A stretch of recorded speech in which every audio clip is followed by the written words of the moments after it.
हरियाणा के ऊर्जा परिवहन और श्रम मंत्री अनिल विज ने जम्मू कश्मीर के पहलगाम में पर्यटकों पर बड़े आतंकी हमले की कड़ी निंदा करते हुए कहा, यह बहुत ही दुखदायी घटना है और मैं ये बताना चाहता हूं कि यह नरेंद्र मोदी का भारत है।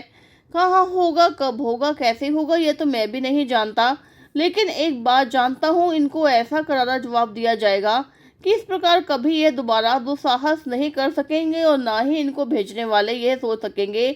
हर घटना में हरियाणा के एक नेवी लेफ्टिनेंट भी अपनी जान गंवा चुके हैं और आतंकियों ने नाम पूछ कर यह हत्या की, जिस पर कैबिनेट मंत्री अनिल विज ने कहा कि इस तरह की घटना करने के लिए इन्हें पूरी तरह से तैयार करके लाया जाता है और इनसे वह घटनाएं करवाई जाती हैं जिनका असर सबसे ज़्यादा हो, लेकिन इनका जवाब दिया जाएगा।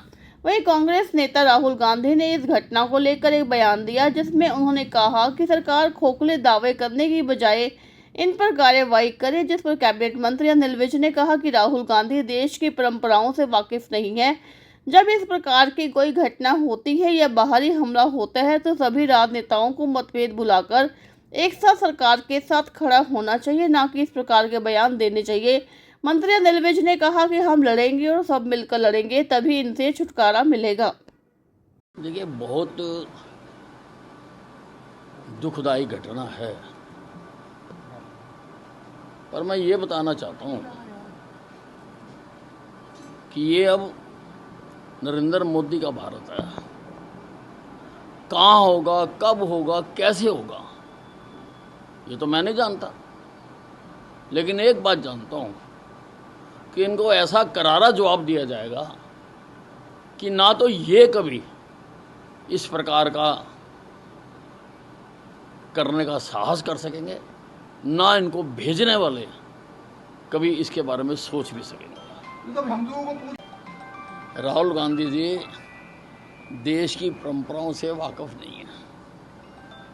जब कोई भारी हमला होता है या इस प्रकार की घटनाएं होती हैं तो राजनेताओं को सारे राजनीतिक मतभेद बुलाकर एक साथ सरकार के साथ खड़े होना चाहिए,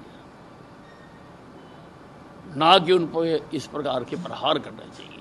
हम लड़ेंगे, लेकिन सब मिलकर लड़ेंगे, तभी इनसे छुटकारा हो सकता है। आतंकियों ने कपड़े उतरवाकर नाम पूछ कर हत्याएं की है 27 लोगों की, जिसमें से हरियाणा का भी एक लेफ्टिनेंट। देखिए,